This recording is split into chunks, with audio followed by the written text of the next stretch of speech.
Natural farming training institute प्राकृतिक खेती प्रशिक्षण संस्थान में आपका हार्दिक स्वागत है। आप झारखंड पलामू से आए हैं जी। बहुत बहुत स्वागत है आपका हरियाणा संस्थान में। तो आज आपकी जो ट्रेनिंग है वो है नेचुरल फार्मिंग के ऊपर, प्राकृतिक खेती जिसको बोलते हैं। मेरा आज का जो लेक्चर रहेगा वो रहेगा मिट्टी के ऊपर। क्या है मिट्टी, कैसे बनी, क्या है उसमें, किसानों के काम का क्या है, पौधे को क्या चाहिए, कितना चाहिए, पता है क्या आपको? फसलें उगा रहे हैं, यूरिया डीएपी डाल रहे हैं, किसी ने बताया होगा ना कि इतना यूरिया डालोगे तो इतना नाइट्रोजन मिलेगी, इतनी नाइट्रोजन ले लेता है पौधा।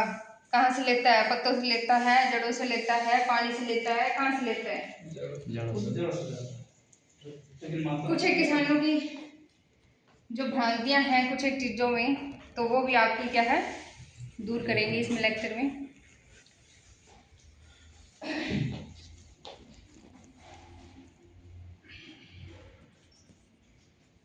जो मेरा लेक्चर है वो बेसिकली रहेगा, पहले मैं आपको सारा मिट्टी और पौधे के बारे में समझाऊंगी।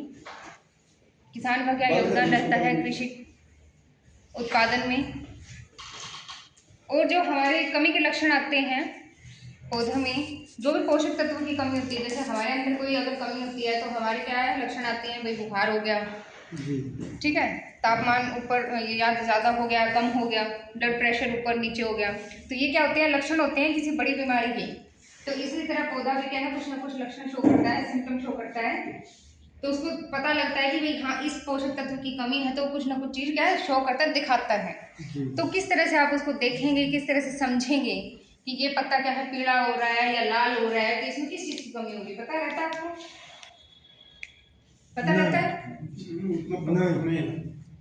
तो फिर कैसे डाल रहे हैं आप? तो यूरिया डीएपी डाले, कुछ ना कुछ तो देख के डाल रहे होंगे ना, भाई नीला हो गया, पीला हो गया, हरा हो गया, क्या हो गया पत्ते का रंग, या पत्ता मुरझा गया, कुछ ना कुछ तो देख के डाल रहे होंगे। या ऐसे ही ठीक है जैसे चल रहा है डाले जा रहे हैं, पौधे अगर पीला हो गया, पत्ते पीला हो गया, तो हम लोग अपने समझ से जो बुझाता है उसके हिसाब से खाद केवल देते हैं, या दवा अगर उस तरह का जाने तो कुछ उसका दवा भी देते हैं, लेकिन ये कंफर्म नहीं है कि कौन सी रोग है और किस मात्रा में कौन दवाई देना चाहिए, वो जानकारी नहीं। तो मान लो अगर आप बीमार हो जाए और आप खुद ही दवाई देने लग जाएं खुद को, तो काम चलेगा क्या? जाएंगे तो डॉक्टर के पास ही जी, है ना। कैसे पता चलेगा कि मान लो अगर बुखार है तो क्या पता बुखार के साथ साथ कुछ और भी हो सकता तकलीफ है ना, हो सकता है, लेकिन आप ये पूछेंगे नहीं, क्योंकि किसान क्या है पूछना चाहता नहीं है। तो पहले वो खुद ही डॉक्टर है, दूसरा डॉक्टर कौन है? जो दुकान पे गल्ले पे बैठे हैं, वो आपके लिए तो वही डॉक्टर है ना, डिस्ट्रीब्यूटर। हाँ, वो किसके डॉक्टर हैं? वो पैसे के डॉक्टर हैं बस।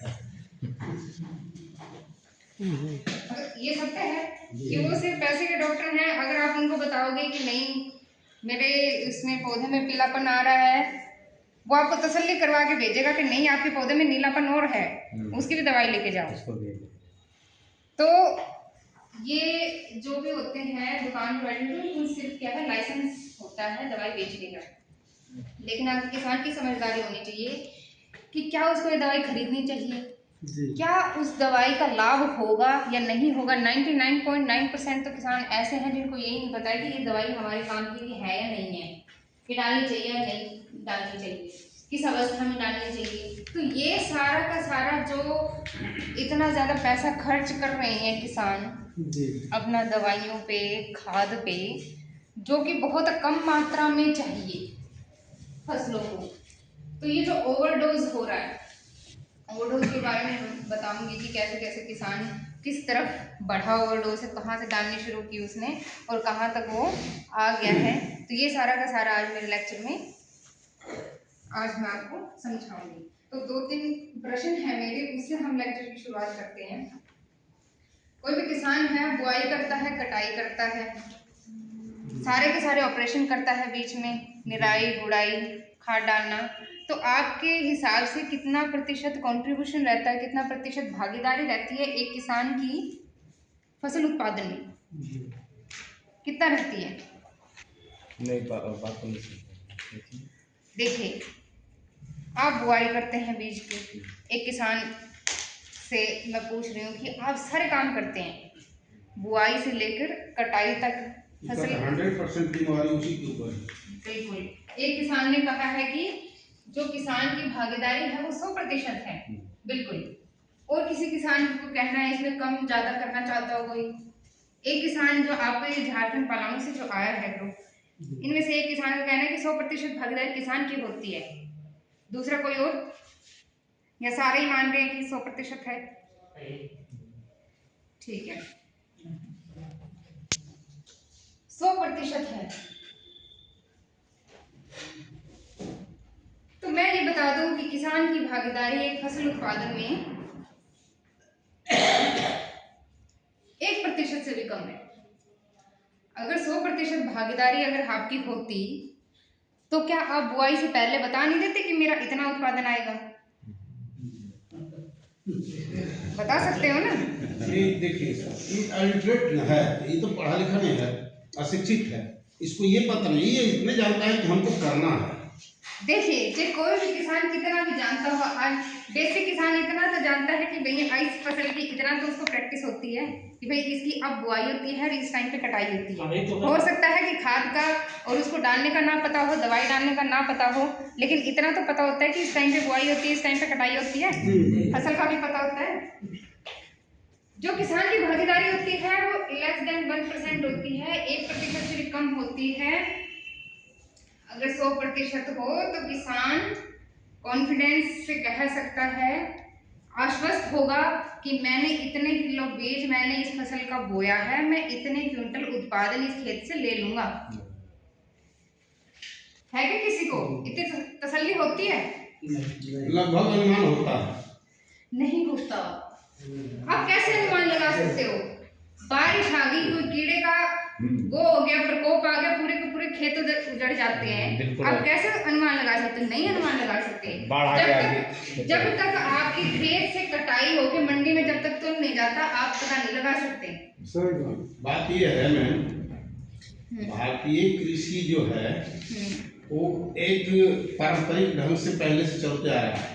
हम किसानी करना सीखे हैं अपने पूर्वज से, ठीक है? तो हमारे पूर्वज जो करते थे कि जून के महीने में हमको धान की बिचड़ा डालना है, और जब जून के महीने में डालेंगे तो नवंबर के महीने में उसकी कटाई हो जाती है। ये हम पूर्वजों से सीखा है और उसको प्रैक्टिकली किया। अरे सुनिएगा तब सब आप लोग बोलने लगते हैं। हम क्या बोलना चाह रहे हैं, पहले सुनिए, सीखिए सिस्टम। कोई बात करा तो बीच में नहीं बोलना चाहिए। चलिए, हाँ बोलिए। तो अब हम जो सीखा उसको किया, उसमें आज के समय में या उस समय भी ये अनुमान रहता था कि आज किसान अलिटरेट होता था, पढ़ा लिखा नहीं था, लेकिन उसको अनुमान था कि 1 एकड़ में हमको कितना बीज डालना है, अनुमान से डालता था। तो उस परिस्थिति में ये भी उसका अनुमान था कि अगर सब कुछ सही रहा, सब कुछ सही रहा की बात है ना, आप बोल रहे हो कि सब कुछ सही रहा, अनुमान लगा सकता है। मैं तो भागीदारी पूछ रही हूँ। आप कह रहे कितना होगा, मैं कैसे होगा, ये बात आप पूछ रहे हैं। देखिए, मैं तो आपकी भागीदारी पूछ रही हूँ कि आप जो काम करते हो उसमें आपका योगदान कितना है उत्पादन में। अनुमान लगा सकते हैं, अनुमान तो लग जाता है। क्या करता है? देखिए, मैं किसान किसानी का काम करता है ना कि हाँ भाई खाद डाल दिया। मान लो, चलो आप दवाइयों की बात करो, आप यूरिया तो सभी डालते हैं, आप खेत में यूरिया डाल रहे हो, आपका काम इतना होता है ना कि आपने कट्टा खोला और छिड़क दिया खेत में, उससे आपका आगे कोई योगदान है? आगे योगदान रहता है प्रकृति का।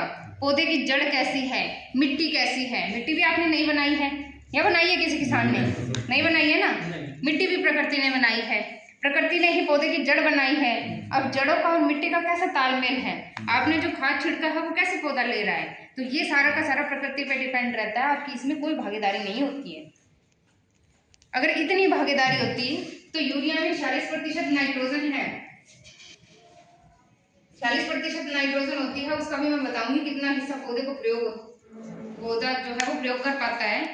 अगर इतनी भागीदारी होती तो ये सारी की सारी 40% पूरा इंजेक्शन की तरफ दे देता उसको, पौधे को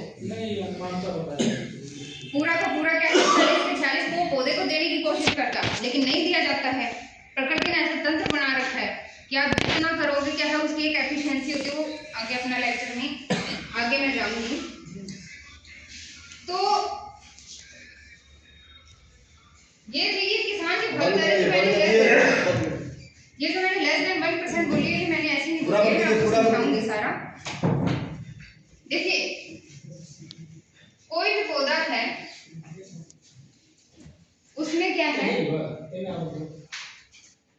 दो हिस्से होते हैं, एक होता है पानी और एक होता है शुष्क पदार्थ। जो पौधे का वजन होता है उसमें 75% क्या होता है? पानी, और 25% होता है शुष्क पदार्थ। शुष्क पदार्थ मतलब कि जैसे मान लो आपने कोई जीवित पौधा लिया है और उसको आपने धूप में सुखा दिया।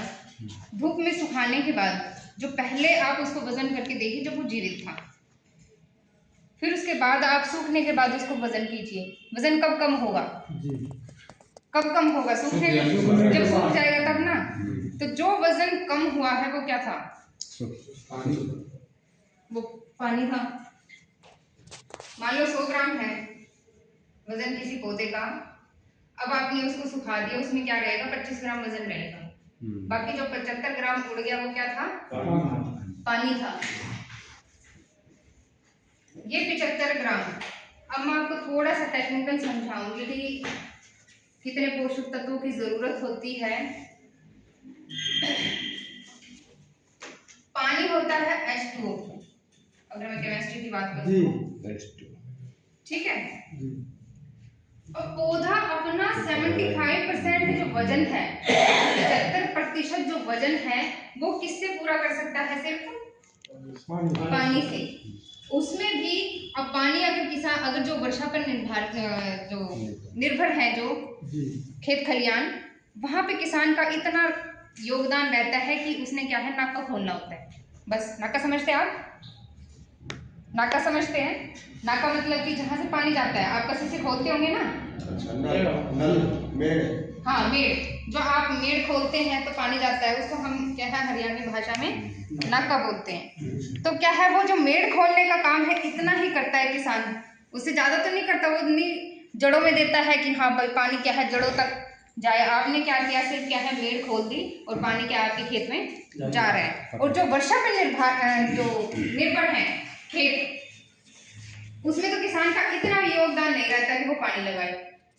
उसमें क्या है, 100% नेचर है, प्राकृतिक है, प्रकृति पे ही ये पानी निर्भर करती है। तो जो पौधे का 75% जो वजन है वो किससे हो जाता है? पूरा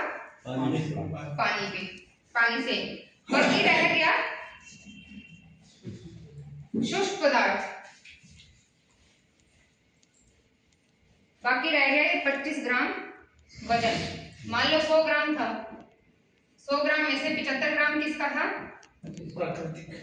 पानी का, और 25 ग्राम शुष्क पदार्थ। अब इस 25 ग्राम में भी क्या क्या है? वो देखो 17 चीजें चाहिए होती है, 17 तत्व चाहिए होते हैं। कितने चाहिए होते हैं? 17 में है carbon, hydrogen, oxygen, nitrogen, phosphorus, potassium, calcium, magnesium, sulphur, zinc, iron, cobalt, निकल, कोबाल्ट नहीं, copper, molybdenum, boron, chlorine, manganese. ठीक है, ये टोटल 17 चाहिए होते हैं। अब हमारा बच गया था 25 ग्राम वजन जो पौधे ने पूरा करना है। अब 25 ग्राम में से 99% 98% ये तीन होते हैं बस, कार्बन, हाइड्रोजन और ऑक्सीजन। मतलब सिर्फ 2% बचता है, बाकी का किससे पूरा हो जाता है? कार्बन, हाइड्रोजन और कार्बन क्या होती है पता है? बाद में बात करेंगे। कार्बन क्या होती है? कार्बन डाइऑक्साइड सुना है? कार्बन डाइऑक्साइड क्या होती है? गैस होती है। हम कौन सी गैस लेते हैं? और पौधा? हाँ, पौधा जो भोजन बनाता है जिस गैस से, वो कौन सी होती है? Carbon dioxide. तो ये जो कार्बन और ऑक्सीजन है, ये भी आपने खाद के रूप में नहीं देनी है। इसमें वातावरण में स्वतः ही हमारे पास क्या है, कार्बन डाइऑक्साइड भरपूर मात्रा में है, जितने पौधे को चाहिए। कार्बन और ऑक्सीजन उससे पूरा जाता है, हाइड्रोजन और ऑक्सीजन फिर से पानी से वो पूरा कर लेता है। 98% तो सिर्फ पानी देने से ही पौधा अपने वजन का 98% पूरा कर रहा है। बाकी रह गया 2%। 2% में ये सारे के सारे बाकी बचे हुए 14 हैं, जिसमें आपका नाइट्रोजन भी आ गया, जिसके पीछे क्या है किसान भागता रहता है कि मुझे क्या है यूरिया डालना है, इतना डालना है, 2 कट्टे डालने हैं, 2 से 3 पे आ गए, 3 से 4 पे जा रहा है। नाइट्रोजन है, फास्फोरस है, पोटाशियम है, कैल्शियम, मैग्नीशियम, ये सारे के सारे क्या हैं तत्व हैं हमारे। बाकी जो 14 बच गए हैं ये भी मोस्टली किसी किसी ये मिट्टी पे निर्भर करते हैं कि ये कितनी मात्रा में होंगे। सभी तरह की क्या है मिट्टी अलग अलग है, हरियाणा की अलग है, राजस्थान की अलग है। तो ये जो मिट्टी जो बनी है और उसमें कितने पोषक तत्व होंगे ये भी सारा प्रकृति पे ही डिपेंड करता है, और ये जो पोषक तत्व उस मिट्टी में कितने हैं ये भी वहां की मिट्टी ही तय करेगी। मोस्टली लगभग ये जो सूक्ष्म मात्रा में चाहिए होते हैं, यहाँ से लेके यहाँ तक ये सूक्ष्म मात्रा में मतलब बहुत कम मात्रा में चाहिए होते हैं। ज्यादा मात्रा में जो चाहिए होते हैं वो है थोड़े से nitrogen, phosphorus, potassium, sulphur, zinc. ठीक है, ये थोड़े से ज्यादा मात्रा में चाहिए होते हैं, बाकी कम मात्रा में चाहिए होते हैं। जो कम मात्रा में चाहिए वे मिट्टी में लगभग उपलब्ध रहते हैं। जो कमी है हमारे देश की मिट्टी में वो है नाइट्रोजन की। इसका भी मैं सीधा संबंध बताऊंगी कि ऑर्गेनिक कार्बन, जैविक कार्बन जहाँ कम होगा वहाँ नाइट्रोजन कम होगी। अब आप यूं देखिए, जो मैंने बताया आपको कि 98% भाग सिर्फ क्या है पौधे के वजन का पानी देने से पूरा हो रहा है, बाकी के जो 14 बच गए उसमें से भी लगभग मिट्टी में क्या है पूरा है। तो किसान की कितनी की भागीदारी रह गई है? पॉइंट्स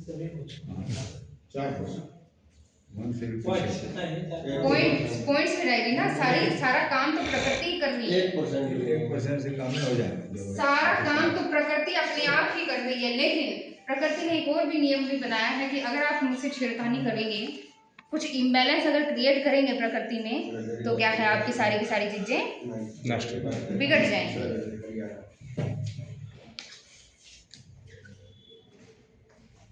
समझ आया आपको कुछ? जी। ये जो मैंने जो तत्व बताए हैं ये 14, इन्हीं के ही कमी के लक्षण आपको पौधे में देखने हैं। ये मेरे आगे इस लेक्चर में मैं बताऊंगी। इन्हीं के ही कमी के लक्षण, ऐसे नहीं कि अगर पीलापन दिख रहा है तो नाइट्रोजन ही होगी, इसी की कमी है। हो सकता है वो किसी और तत्व की कमी हो सकता है वो सल्फर की हो सकता है वो आयरन की हो। और जो आप ये डालते हैं डीएपी है या फास्फोरस है, इन सारे के सारे तत्वों का आपस में एक तालमेल है। जैसे किसी अगर गांव में अगर 100 आदमी हैं तो उनकी आपस में हर एक की हो सकता है बनती ना हो, या बनती है नहीं। किसी ना किसी की तो किसी से लड़ाई होगी ना, है ना, किसी की जमीन पे होगी, किसी सड़क से होगी, किसी की दीवार से होगी कि हाँ मेरी दीवार तेरे इसमें आ रही है, किसी ना किसी कारण से क्या है लड़ाई होती है। तो इसी तरह इनमें भी है कि किसी पोषक तत्व किसी के साथ बनती है, किसी के साथ नहीं बनती। कुछ ऐसे भी होंगे गांव में लोग कि खुद तो बर्बाद होते ही होते हैं लेकिन दूसरे को भी ले लूटते हैं, होते हैं ना ऐसे। तो इनमें भी है कि अगर आपने कोई पोषक तत्व ज्यादा कर दिया तो वो तो जाएगा ही, वो नहीं जाएगा उसमें जड़ों तक, लेकिन दूसरे को भी नहीं जाने देगा। तो ऐसी जो चीजें हैं आपस में कौन कौन सी जिनकी अच्छी बनती है, जिनकी नहीं बनती, वो सारी मैं आपको बताऊंगी।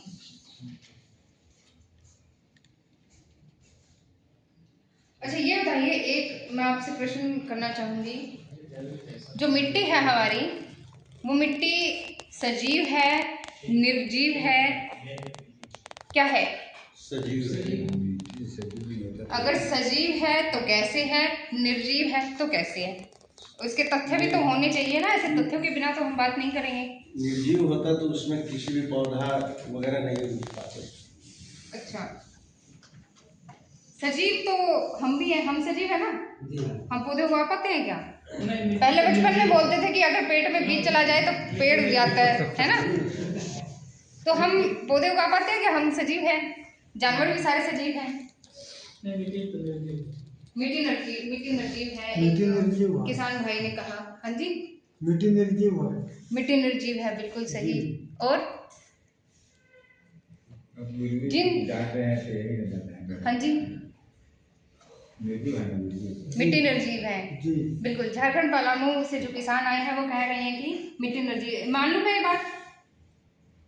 जी ठीक है। अब जिन्होंने मिट्टी निर्जीव बताई है, आप उनके लिए तालियां बजाइए एक बार। जी तालियां बजाइए एक बार उसके लिए, जोर से बजाइए थोड़ा सा। क्या है, ब्लड सर्कुलेशन आजकल इतनी बीमारियां हैं। देखिए, जो किसानों का मानना है कि मिट्टी निर्जीव है, ये सबसे गलत है। मिट्टी क्या है? सजीव है। क्या है? सजीव कैसे है? अब आप कहोगे कि सजीव हम हैं, हम बोल सकते हैं, हम सांस लेते हैं, हम सोच सकते हैं, तो इसलिए हम सजीव हैं। मिट्टी तो ऐसा नहीं करती है। क्या करती है? नहीं करती ना। तो ऊपर से पदार्थ दिया जाता है सजीव बनाने के लिए। निर्जीव कहा जाता है। मिट्टी के अंदर ऊपर से पदार्थ को दिया जाता है उसको सजीव बनाने के लिए। नहीं, ऐसा नहीं। मिट्टी वास्तविक में निर्जीव है, लेकिन उसको हम आप या दुनिया के लोग उसको सजीव अपने से सजीव बना करके कुछ भी कर सकते हैं। देखिए, मिट्टी पहले से ही सजीव थी, हम उसको निर्जीव बना रहे हैं, ये बात है। नहीं, देखिए यही तो है ना कि ये किसान सोचता है कि मैंने उसको सजीव बनाया। आप कह रहे हैं कि मिट्टी निर्जीव थी और हम या किसान जो है क्या उसको सजीव बना रही है। नहीं, प्रकृति ने मिट्टी सजीव दी थी, आप तो उसको निर्जीव बना रही हैं, उनको बंजर किए जा रही हैं। ये आप उल्टा बोल रही हैं। तो हमको विश्वास दिलाइए। विश्वास दिलाएंगे, अभी आपको बताएंगे। मिट्टी सांस लेती है नहीं लेती? सांस लेती है मिट्टी? कैसे लेती है? हाँ जी, ऑक्सीजन जाती है ना, कार्बन डाइऑक्साइड भी होती है। कहाँ से लेती है मिट्टी सांस? हम तो, हमारे तो क्या है, नाक जो छिद्र है वहां से लेते हैं। कहाँ से लेती है ऐसी मिट्टी सांस? कहीं से तो लेती होगी, बताइए। माध्यम उसका पेड़ पौधा है। और कोई? हाँ जी, क्षोभ मंडल से प्राप्त करते हैं। जड़ से। देखिए मैं बताती हूँ। पहली बार तो जो पहले झारखंड से आए थे, पलामू डिस्ट्रिक्ट से ही आए थे, मैंने उन किसानों को बताया था कि मिट्टी सजीव होती है। वो हमको बोले कि पागल है क्या मैडम आप? जो ऐसे बोल रही हैं कि नहीं मिट्टी सजीव है। देखिए, ये जो भ्रांतियां रहती हैं किसानों की, थोड़ी एक आज मैं ठीक करना चाहूंगी। मान लीजिए हमारी पृथ्वी नहीं है, थोड़ा सा आप, जब मैं पढ़ाऊं तो शांति से एक बार सुनना है। मिट्टी का जो वजन होता है उसमें 50% हमारा कणों का वजन होता है। मान लो आप एक मुट्ठी मिट्टी ले रहे हैं, उसमें अगर आधा वजन देखेंगे तो आधा किसका होगा? कण का। कण तो आपको पता होंगे, जब आप चीज खाते हैं तो जो आप महसूस करते हैं वो कण होते हैं। आधा किसका होता है? आधी किसकी जगह है? आधी उसमें जगह होती है छिद्र की। ये ऐसे छिद्र हैं जो आपको नंगी आंखों से नहीं दिखेंगे। उसमें बिल्कुल बारीक बारीक क्या है, छिद्र होते हैं, जहां से वो सांस लेती है। जो पेड़ पौधों की जड़ों की वजह से मिट्टी सांस नहीं लेती, मिट्टी के छिद्रों की वजह से पेड़ पौधे सांस ले रहे हैं। समझे? मिट्टी में जो छिद्र है उसकी वजह से पेड़ पौधे सांस ले रहे हैं। अगर इस मिट्टी में छिद्र नहीं होते, इसमें ना तो हवा पास होती, ना इसमें पानी पास होता, इसमें जड़ें अंदर भी नहीं जा सकती थी। अगर आप जो पत्थर है, आपने मार्बल का पत्थर देखा होगा ना, मार्बल का कैसे होता है, उसमें नहीं होते हैं छिद्र। आप उसमें लगा के दिखा दीजिए, पौधा नहीं लगता है ना, क्योंकि इसमें छिद्र नहीं है। अगर छिद्र नहीं होंगे तो आपका पौधा ही नहीं होगा, उसकी जड़ें ही नहीं जाएगी।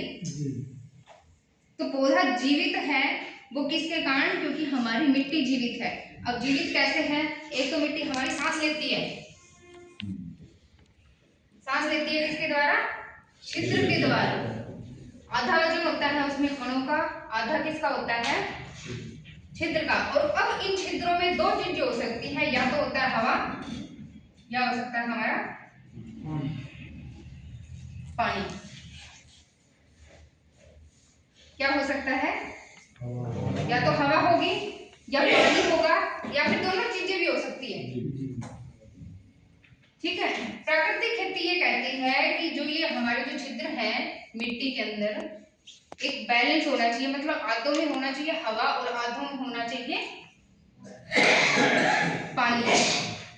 जो छिद्र हैं, देखिए हमारी मिट्टी की कुछ संरचना ऐसे होती है, जैसे ये हो गए कण,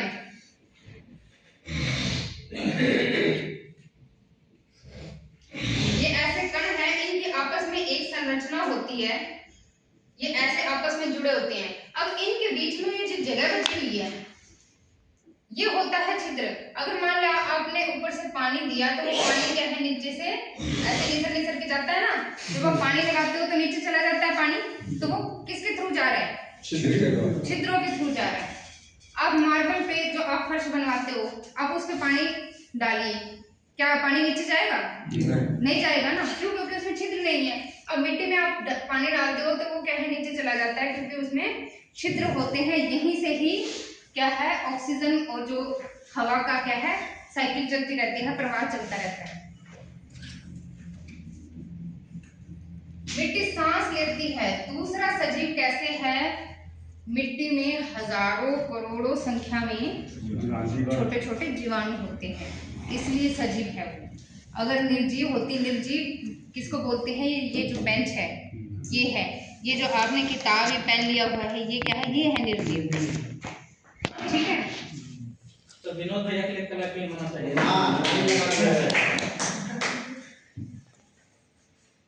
इसमें जीवाणु है और ये सांस लेती है। अब एक बड़ा प्रश्न है, सांस कब लेती है? दिन में लेती है, रात को लेती है? कब लेती है? रात को लेती है ना, ताकि किसानों को पता ना लगे। तभी पता नहीं लगा कि वो सजीव है नहीं है, क्योंकि वो रात को सांस लेती है ना। तो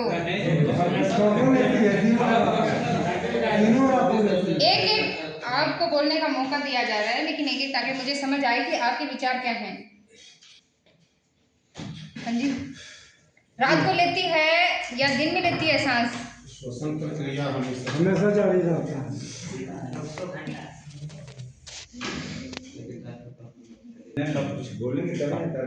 बताइए, दिन या रात को ले रही है, या फिर ऐसे है कि भाई 2 घंटे ले लिया फिर छोड़ दिया? 24 आवर्स। हाँ जी, 24 आवर्स। चलो, ये आपने सही बताया है कि वो क्या है, दिन रात सांस लेती है, वरना कुछ किसान निरंतर लेती है। अब आपको मिट्टी का कैसे पता लगेगा कि ये सांस ले रही है, इसके सारे छिद्र खुले हुए हैं, नहीं खुले हुए? महसूस करते हैं। महसूस कैसे? बोल के बताती हो? नहीं, महसूस इसलिए करते हैं कि वो कुछ पौधा लगाए उसको, तो वो पानी पटाए तो पानी अंदर गया। बिल्कुल। और पौधा जब हरा भरा हो गया तो हम जानते हैं, महसूस करते हैं उसको। बिल्कुल, ये है किसान की सबसे बड़ी ताकत, कि जो खेती करता है, जब वो खेत में जाता है, तो आजकल क्या है, किसान महसूस करना भूल गया है चीज़ों को। वो क्या है, बस केमिकल छिड़क दिया और क्या है, अपना काम करता है। जो पहले के जो आप बुजुर्गों की बात करते हो, तो बुजुर्ग क्या है, वो खेती को, पौधे को, मिट्टी को महसूस करते थे। कैसे करते थे? कि उनको पता था कि अगर मैं गेहूं के साथ अगर मैंने चना लगा दिया, तो क्या है, मेरा हष्ट पुष्ट परिवार होगा। कैसे? क्योंकि वो क्या है, अनाज के साथ क्या है, दालें भी खाएगा। उसमें क्या है, दालों के उसने कुछ फायदे देखे। तो ये थी हमारे पूर्वजों की खेती। अब जो खेती है वो पूर्वजों की खेती नहीं रही है। अब तो वो हमने अपना श्रम बचाने के लिए, अपने लेबर, अपनी मेहनत बचाने के लिए उसमें क्या कर दिए हैं, कुछ चेंजेस कर दिए हैं, बदलाव कर दिए हैं अपनी सहूलियत के हिसाब से। अगर आप पूर्वजों की खेती अगर करने लगोगे तो नहीं कर पाओगे, वो बहुत मेहनत करते थे।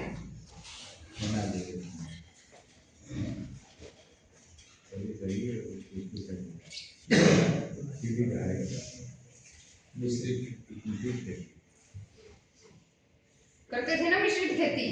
अब किसान करते हैं मिश्रित खेती? हम तो कभी गेहूं गेहूँ चने में लगाते हैं। एक में नहीं लगाता है, एक में नहीं चलो लगाता। कोई ना, सुनेंगे आपकी भी। अब आगे जो मैं पूछना चाहूंगी, बताना चाहती हूँ कि ये जो कण है ये प्रकृति ने जैसे जिस मिट्टी के जैसे बनाए हैं वैसे ही रहेंगे, इसमें कोई हम बहुत ज्यादा बदलाव नहीं कर सकते हैं। किसान भी नहीं कर सकता है कि मान लो कहीं की मिट्टी खराब है तो कुछ एक चीजें होती है, जैसे क्षारीय मिट्टी के लिए हम जिप्सम डाल देते हैं, या जो यूनिवर्सिटी ने जो रिसर्च किया है, एग्रीकल्चर डिपार्टमेंट ने कुछ बताया है, तो उनके अलावा बाकी इन कणों को चेंज करना या संपूर्ण रूप से बदलना हमारे लिए संभव नहीं है।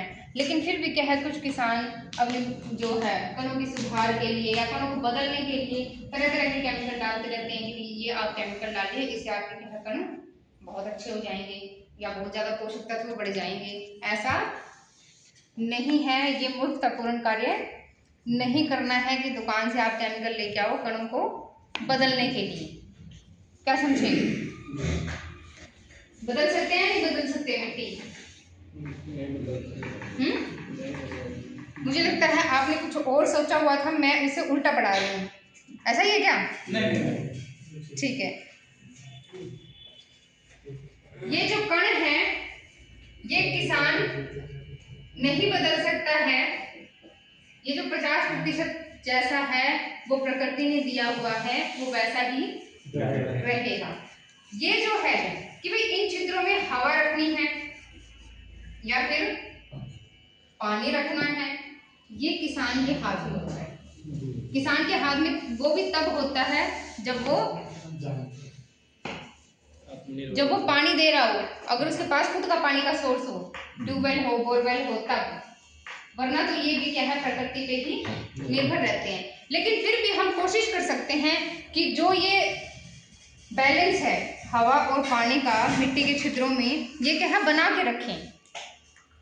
इसके भी बहुत सारे तरीके हैं, ये डॉक्टर प्रदीप आपको बताएंगे अपने लेक्चर में कि इनको क्या है, कैसे बैलेंस में अपने खेत में रखना है कि दोनों ही हो। अब जो किसान पानी लगा रहे हैं, पानी लगा दे रहे हैं, अब उन्होंने पानी लगाया तो एक बार के लिए सारे छिद्र किससे भर गए? मिट्टी से। मिट्टी से कहाँ से भरेंगे? जो कणों की संरचना है वो तो वैसे ही रहेगी। अब छिद्रों में कण थोड़ी ना जा रहे हैं, छिद्रों में तो या तो हवा है या पानी है। ठीक है, अब आपने पानी लगाया, मेरा पूछने का ये तात्पर्य है कि आपने पानी लगाया, किसी किसान ने पानी लगाया खेत में, ठीक है। जैसे ही वो पानी खेत में गया तो छिद्र है मिट्टी के, क्या जाएगा उसमें? पानी। सारों में क्या भर गया? पानी। जब सूखता है खेत, सूखता है तो फिर उसमें छिद्रों में क्या आ गया? हवा। यही है ना। अब मान लीजिए, अब मैंने ये भी बताया था कि मिट्टी सजीव है, बताया था ना। क्यों? क्योंकि उसमें करोड़ों लाखों जीवाणु है। ये तो आपको देखा भी होगा, इसमें भी रहते हैं तरह तरह के कीड़े मकोड़े, उसमें होते हैं ना। तो आप ये मानते हैं कि उसमें कीड़े मकोड़े तो होते हैं मिट्टी में, और मिट्टी में जब हम पानी लगाते हैं तो एक बार के लिए पानी भर जाता है, और जब वो खेत सूखता है तो हवा भर जाती है। ये आप इतना समझ गए जी। तो अब आप मुझे ये बताइए, मान लीजिए किसी हष्ट पुष्ट इंसान कि हम गर्दन पकड़ के पानी की बाल्टी में डुबो के रखें काफी लंबे समय तक, तो क्या होगा? मर जाएगा ना। इसमें कोई दो राय तो नहीं है? नहीं। और मान लीजिए हमने कोई दूसरा इंसान, उसको हमने रेगिस्तान में छोड़ दिया है बिना पानी के, कि तेरे पास खाना है लेकिन पानी नहीं है, तो वो किससे मरेगा? पानी भी चल जाएगा। तो अब ये बताइए कि इन दोनों इंसानों को जिसने छोड़ा, एक को तो पानी में डुबाया और एक को प्यास से छोड़ दिया, तो उसका क्या किया जाना चाहिए?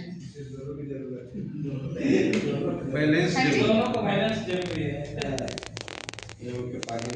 नहीं कि भाई मान लो अभी दो इंसान थे, एक को तो हमने डुबाया, एक को हमने क्या है रेगिस्तान में बिना पानी के छोड़ा।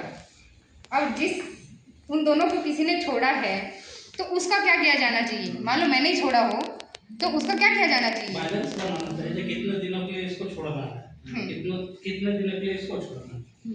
या फिर हम ऐसे भी कर सकते हैं कि उसको क्या है, पानी थोड़ा सा कम दे दें और रेगिस्तान वाले को थोड़ा सा पानी ऐसे दे दें, ये भी एक हो सकता है ना बैलेंस। अब जो ये काम करते हैं, ये दोनों तरीके से मारने का ये करते हैं किसान। अब आप किसको मारते हैं पता है? जो हमारे खेत में सूक्ष्म जीवाणु होते हैं उनको। हमारे खेत में लाखों करोड़ों तरह के सूक्ष्म जीवाणु होते हैं। किसी को ऑक्सीजन चाहिए होती है, किसी को बेचारों को पानी चाहिए होता है, किसी को ऑक्सीजन नहीं चाहिए होती। तो इस तरह की क्या है, उनकी रिक्वायरमेंट होती है। अब हर अलग अलग इंसान के अलग अलग रिक्वायरमेंट है ना।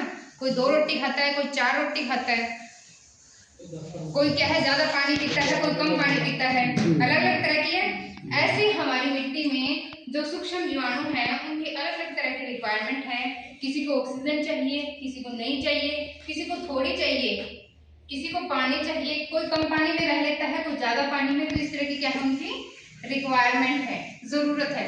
अब जब आपने क्या है सारे क्षेत्रों में पानी भर दिया तो वो सूक्ष्म जीवाणु जिनको ऑक्सीजन चाहिए थी, जिनको सांस लेना था, जिनको हवा चाहिए थी, वो क्या हो गए, उनकी संख्या हो गई कम। बाद में आपका जब खेत सूख जाता है फिर आगे उन छिद्रों में हवा। अब उन सूक्ष्म जीवाणुओं के पास क्या नहीं था, नमी, पानी नहीं है। जब छिद्रों में खेत हमारा सूख गया है, सिर्फ हवा है, तो हमारे कौन से सूक्ष्म जीवाणु नष्ट हो जाते हैं, जिनको पानी चाहिए था। तो हम एक एक करके दोनों तरह के सूक्ष्म जीवाणुओं को उनकी संख्या कम कर दे रहे। देखिए पूरी तरह से कोई भी प्रजाति, कोई जीव या जीवाणु की वो नष्ट नहीं होती है हमारी मिट्टी में। प्रकृति ने इतना क्या है, ये एक तंत्र दे रखा है कि पूर्ण रूप से अगर विलुप्त अगर करना हो तो प्रकृति ही करेगी। पूर्ण रूप से नहीं होती, लेकिन उनकी संख्या इतनी ज्यादा कम हो जाती है कि वो एक नेचर में, एक प्रकृति में क्या है, एक इम्बैलेंस क्रिएट हो जाता है। ये 25-25 का जो बैलेंस है, आधा आधा होना चाहिए, आधा पानी और आधा हवा। ये डॉक्टर प्रदीप बताएंगे कि कैसे करना है खेत में। अब ऐसे तो है नहीं कि किसान देखेगा, पहली बात तो चित्र दिखते नहीं है, दूसरा ये भी नहीं पता चलेगा इसमें हवा है, इसमें पानी है, ऐसे तो नहीं देख पाएगा ना किसान। तो वो सारा समझाएंगे कि कैसे आपको बैलेंस करना है इनका।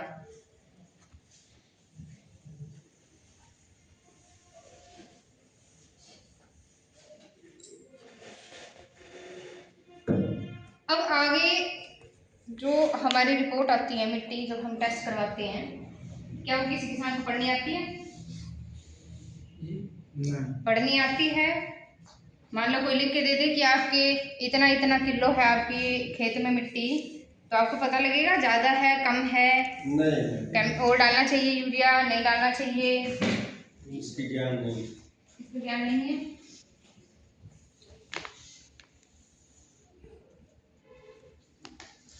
देखिए जो सबसे पहला है वो है जैविक कार्बन। क्या है जैविक कार्बन? पता आपको क्या है? जैविक कार्बन, देखिए ये जो मैंने जो टेबल दिखा रखी है ये है एवरेज। आप एग्रीकल्चर डिपार्टमेंट से ही हैं कोऑर्डिनेटर, क्या आपके भी यही है मीडियम की रेंज झारखंड में? नहीं, जो रेंज होती है ना कि एक लो मीडियम हाई, ये लगभग सेम ही होगी। ठीक है। जैविक कार्बन क्या है?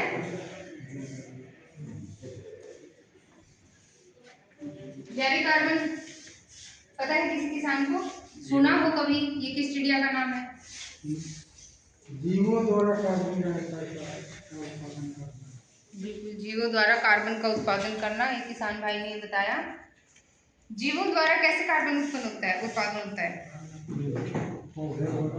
हाँ जी, पौधे वगैरह जब सांस लेते हैं, हाँ जी, तो सांस में कार्बन डाइऑक्साइड छोड़ते हैं। अच्छा, वो ऑक्सीजन लेते हैं, पौधे जो कार्बन डाइऑक्साइड लेते हैं हाँ छोड़ते हैं। हाँ जी, उससे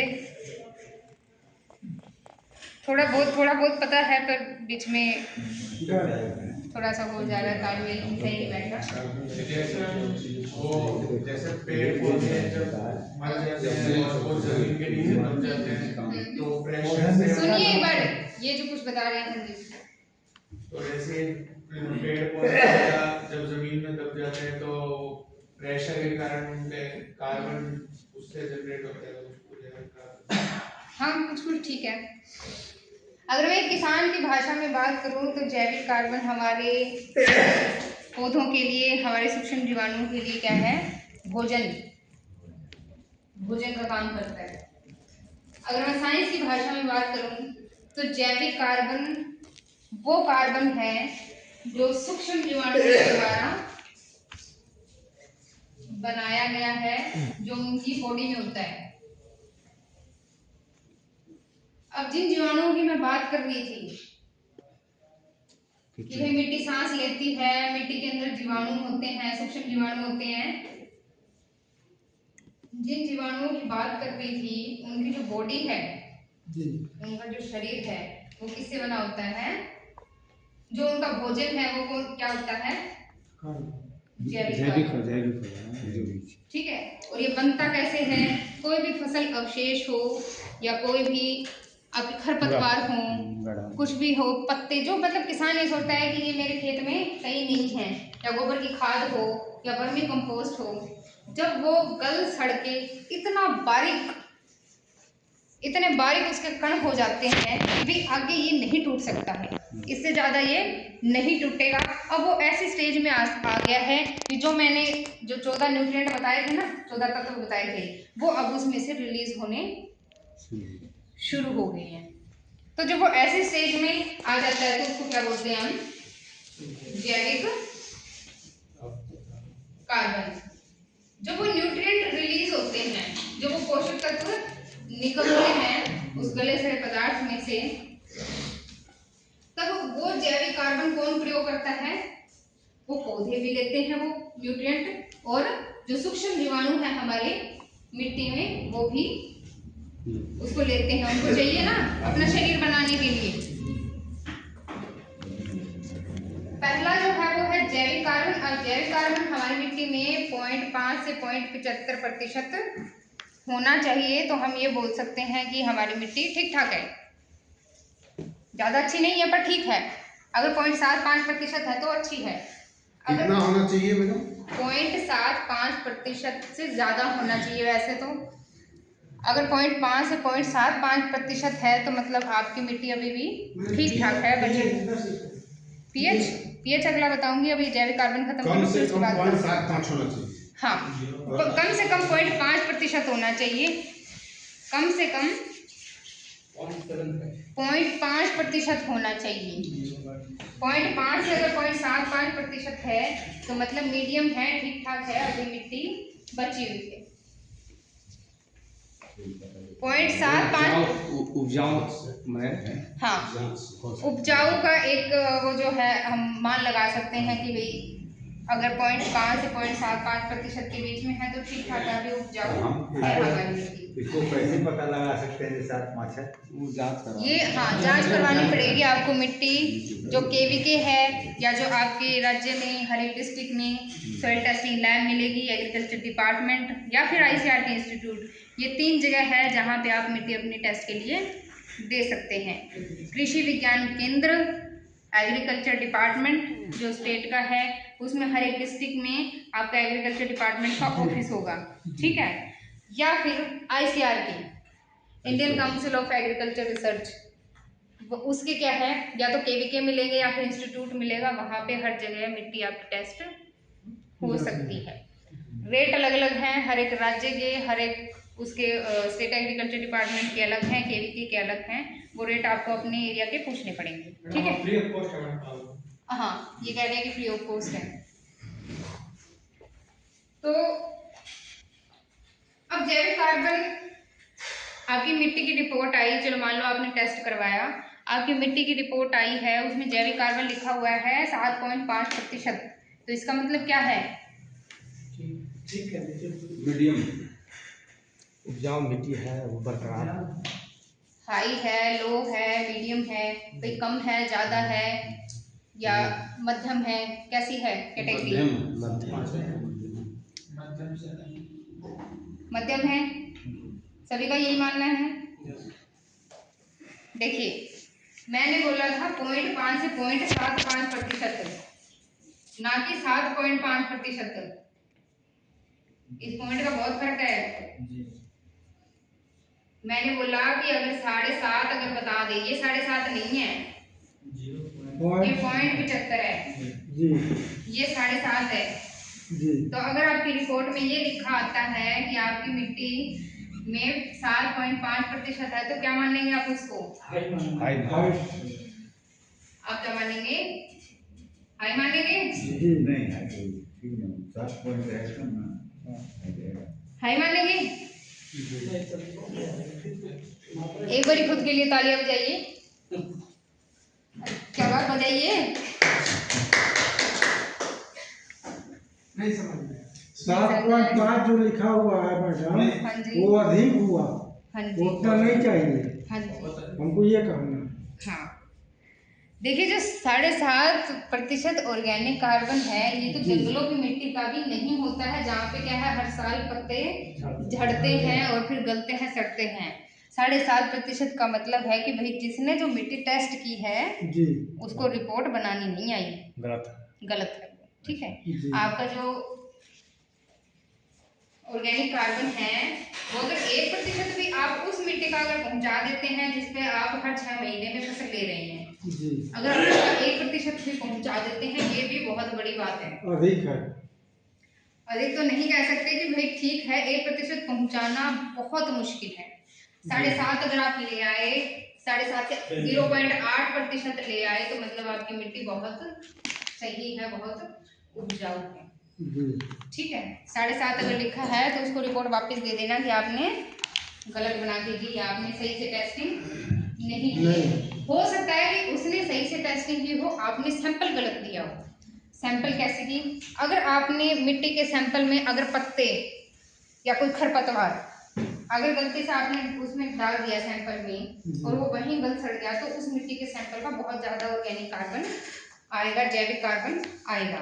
तो आपको मिट्टी का सैंपल लेना पता है कैसे लेना है? पता है किसी किसान को?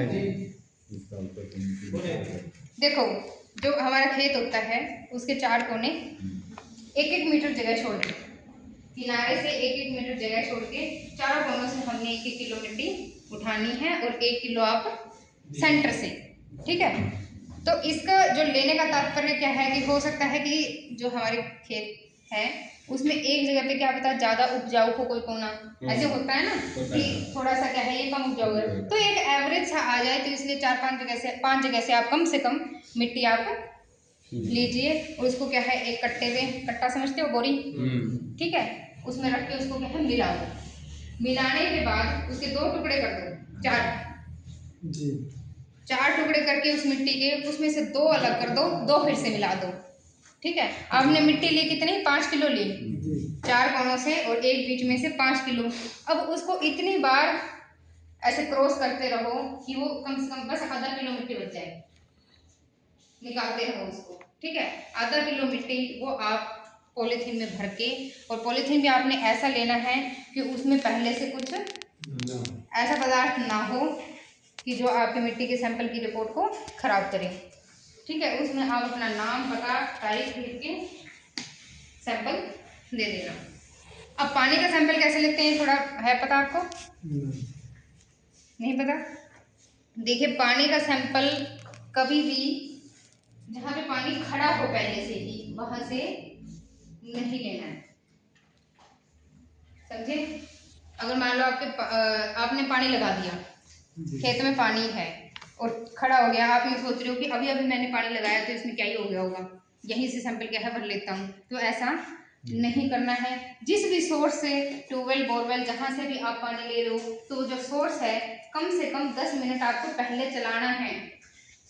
बोतल में पानी भरने से पहले 10 मिनट उसको चलाना है, ताकि जो वो पाइप है जो नीचे गई हुई है भूमिगत जल जो उठा रही है वो पाइप एक बार क्या है, पानी जो ठहरा हुआ उसमें वो निकल जाए।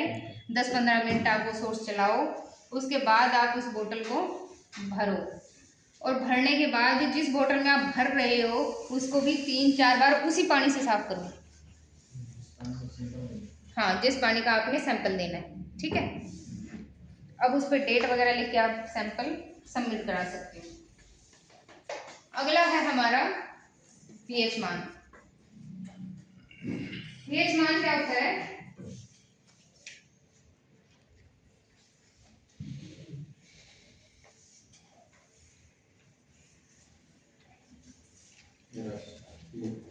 पीएच मान, पीएच सुना आपने?